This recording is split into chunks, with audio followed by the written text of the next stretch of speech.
Hi, welcome. This is a reading of Walking a Rainbow by me, Michael Shearer, about walking across Spain on the Camino de Santiago when my son was 9. This is chapter 23, which is called Hard Times. We're walking across the Meseta, which is the dry, arid, hot, in summer anyway, and we're in August here, centre of the walk, which is symbolically linked to hell. You cross hell to get to the better land in the meaning of the way. And I had been smitten with food poisoning and I'm just coming out of it really. Chapter 23, Hard Times. Through the night, small four-legged creatures scampered about just outside our room. In the morning I made some weak soup, scattered a little bread in it, and ate. It was delicious. I explored the other rooms and found a broken figure of Christ. It was what was left of a crucifix, though the cross itself had disappeared. Maybe 7 inches long, naked save for a drooping loincloth. Thin streaks of blood dripped down his chest from the crown of thorns. One leg and one arm were broken off, only the stumps remained. The mouth hung slightly open, and the blank eyes stared in pain and shock. This poignant and mutilated figure embodied suffering humanity, hanging in there, clinging obstinately to a flickering and tenuous faith. I put it in my rucksack as a souvenir, wrapped tenderly in toilet paper. Here it is. This is brought back and kept ever since, many years.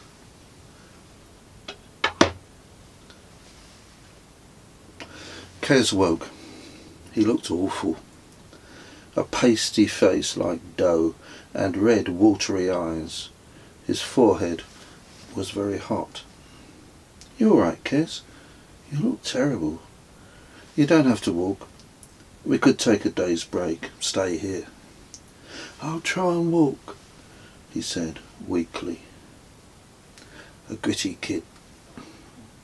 He got ready to leave very slowly and had trouble lifting his rucksack. I took it and strapped it to my chest. Down the bleak path into the immense landscape. Pretty soon there was no sign of human life in any direction.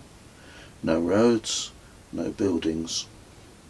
We stopped for a break frequently. Kez had diarrhea.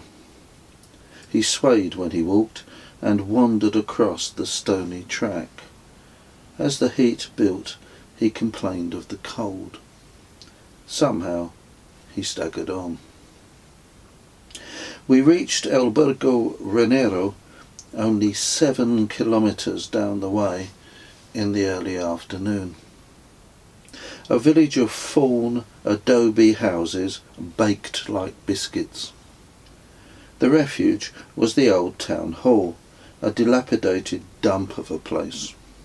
Pilgrims could stay upstairs in the old schoolroom.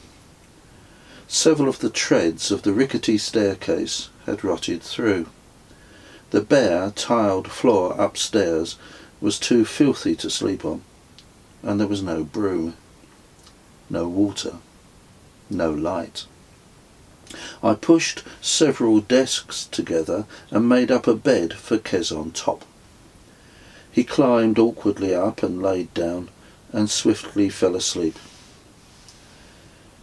I went to find a doctor.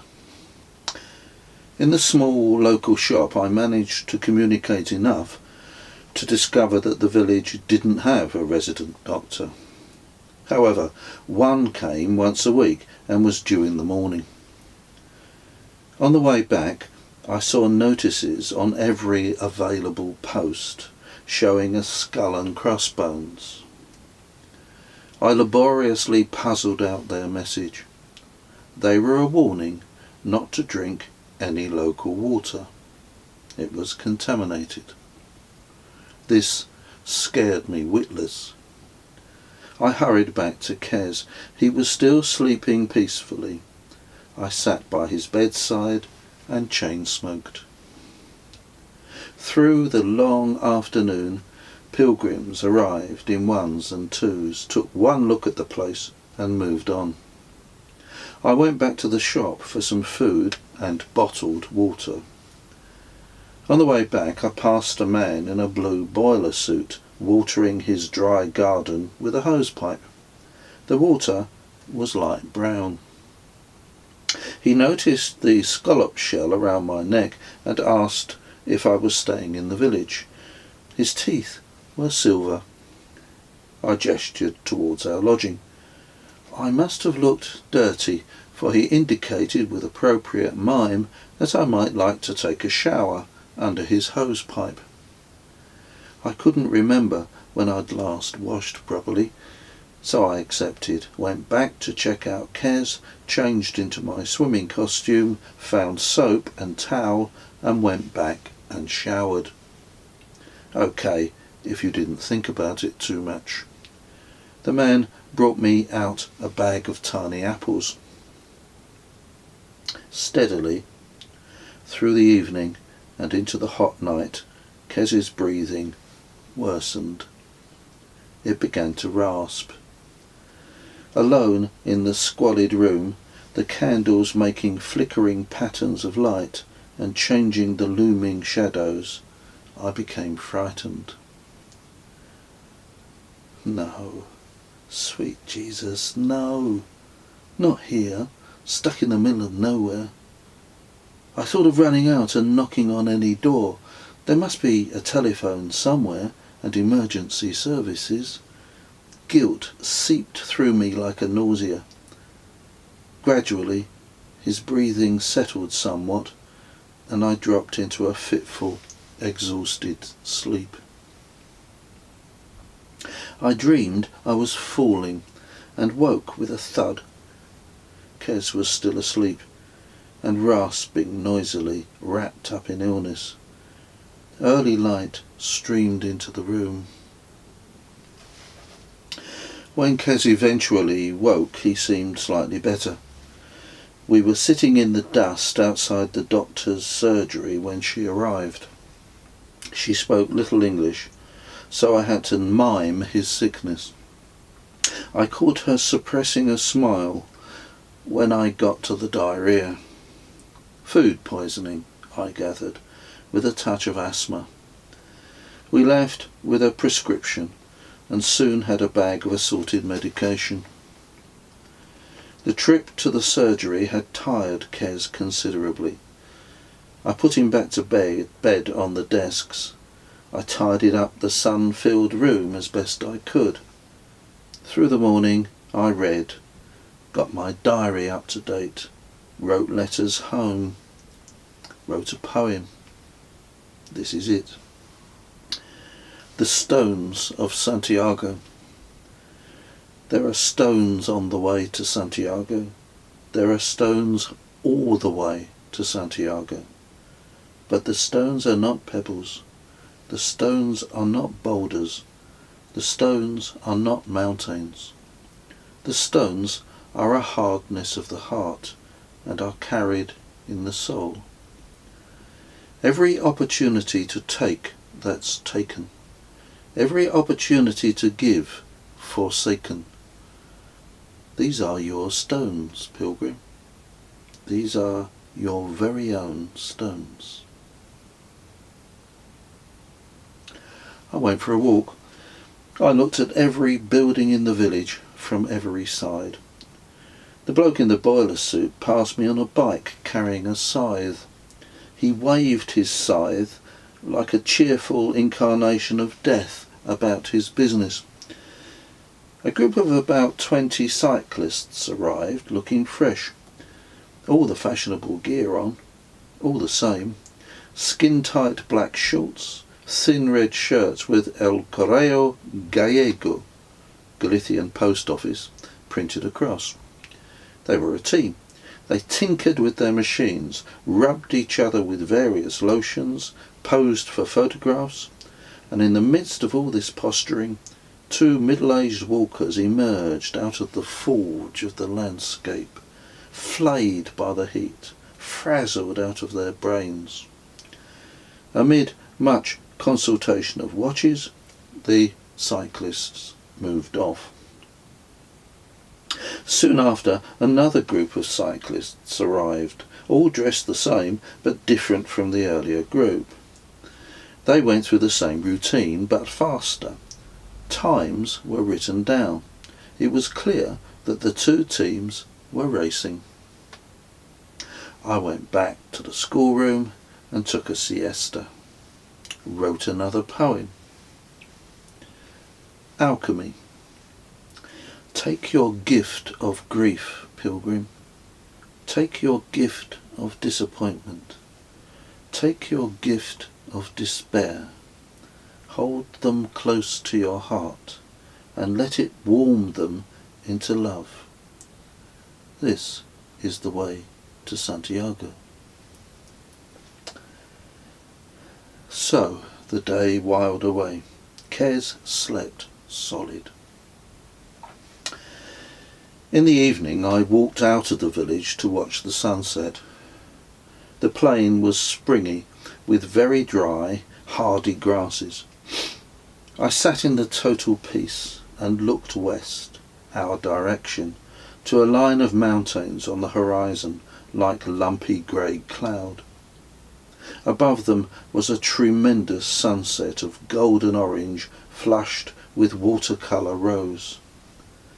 Around me the light had a special quality of amber clarity. A marsh harrier swept silently past, quartering the planet. Stars individually appeared, each a precise and gentle blessing. Slowly the massive master of the earth sank in the sky.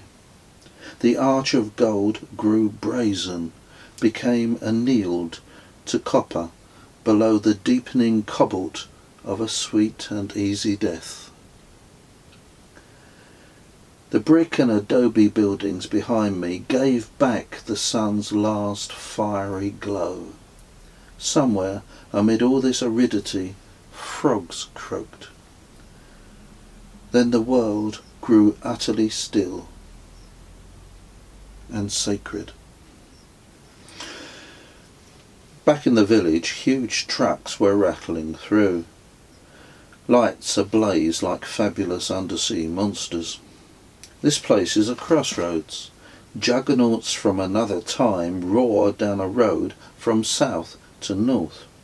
An intermittent straggle of pilgrims struggle on a medieval path of dust from east to west. El Burgo exists in a limbo between the two. Crossroads are holy places. They are out of this world, vibrant and dangerous with disorientating freedom. They are places of choice, where the past is annulled, the old is on hold, opposites meet, and a terrible beauty may be born. Oedipus makes the intuitive decision of his life at a place where three roads meet. At a fateful crossroads, Robert Johnson sells his soul to play the blues and is pursued by hellhounds ever after. Janus and Hecate and Hermes haunt here. Suicides were buried, criminals hanged, crosses and gallows erected at the spot where roots were unclear and ordinary rules failed. Hang a god from the cross of your gallows and you could spawn a new religion. The cross is the paradoxical intersection of logical opposites, the vertical of the male and the horizontal of the more earthy female, the crossed hairs in the seeker's viewfinder, which enables a truer aim. Back in the refuge, I sat in the dark listening to Kez's easing breath. I made myself a platform of desks, lay me down as if on my own tomb, and slept easy. In the morning I was headlong falling again, but I didn't wake with a jolt of fear. I let myself fall and fell into an extraordinary state of mind. I was on my platform, the room all around me, but there was no me. I was conscious and undoubtedly awake, but with no consciousness of myself. I didn't exist. An astonishing selfless consciousness prevailed, light and airy and spacious and burdenless. It was blissful. I went on and on, endless. In this ecstatic cloud of unknowing, a fear formed.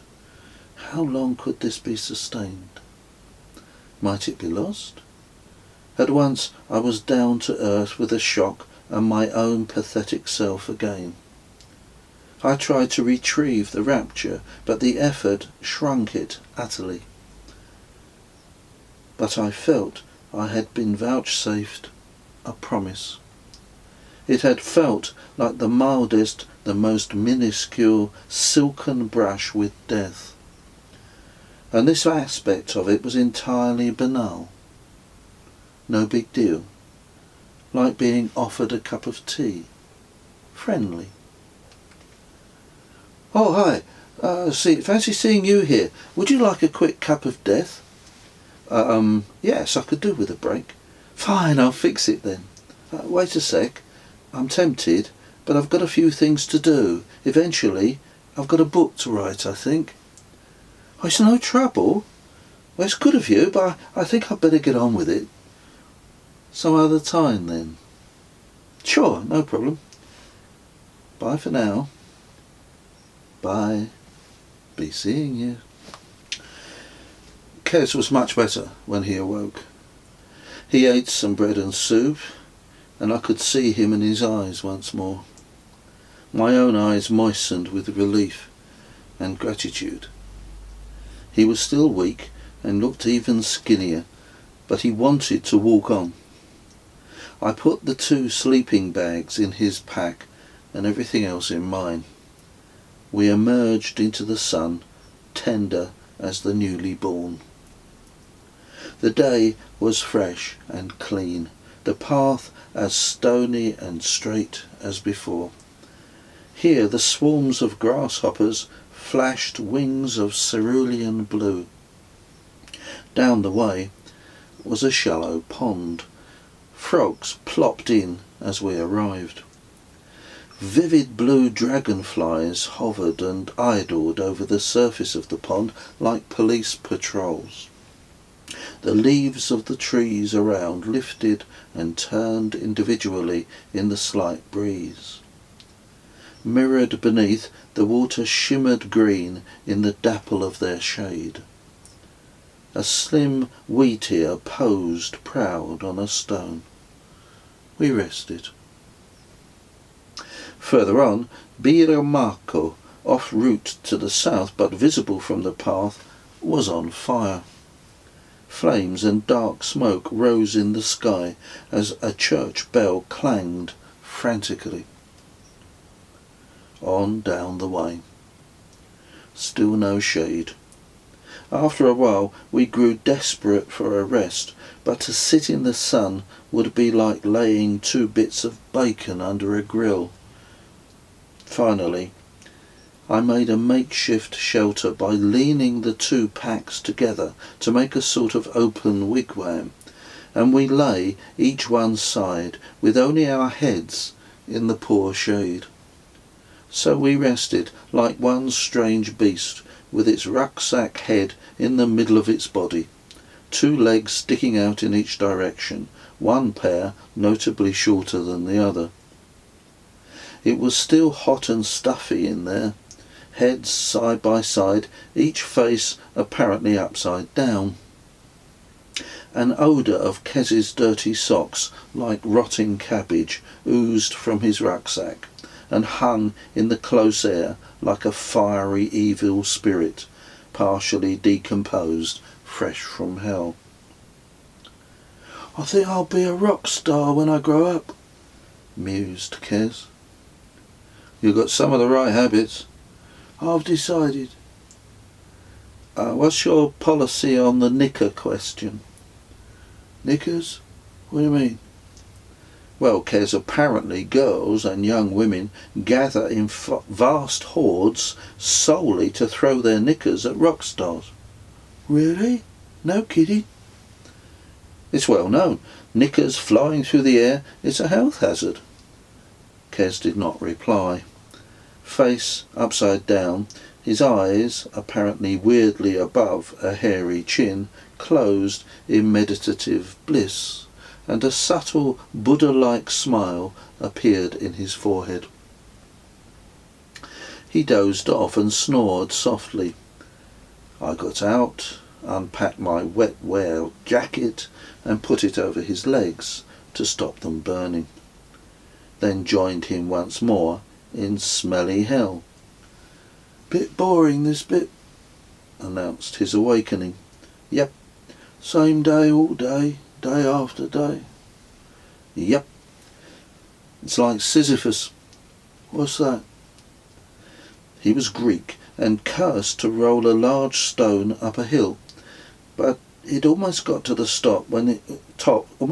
top when his strength would give out and the stone would roll to the bottom and he'd have to start again. "Over and over?" "Eternally." "That's worse than watching cricket," said Kez. "What do you think he should do?" "He should try to really get into stones," he said, turned over and went back to sleep. Kez snored. My legs were getting hot in the sun. I turned over onto my side. With my legs in Spain and my head in hell, I urgently, actively waited for the next thought. I thought of Kez's remarks about rocks and how they might be connected to his comment on stones.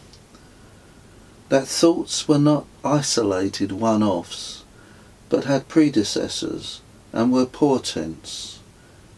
That they were stitches across time that bound things together, bits of something greater, symbolons. They are not just fusions of fragments from the past. They are trans-temporal visitors, like a bird flying through the mind from utterly elsewhere. They are accompanied by a distinctive, recognizable feeling as unique as the taste of pomegranate. They are migrating items of a single puzzle, stretched across a person's life. Yearning for meaning is a sort of love, a wish to know the pattern which joins, and to be part of it. The pattern crisscrosses minds and joins objects like a secret poetry. I lit a cigarette.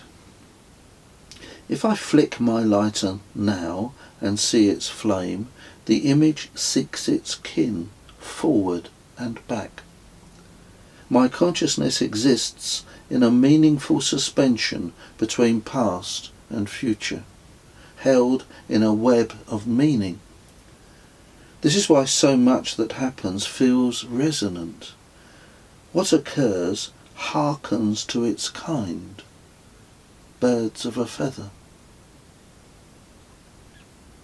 Kez's inverted face stirred. He awoke, rose, and walked apart a little. "One day there'll be a huge tree on this spot," he said, pissing forcefully onto the parched earth.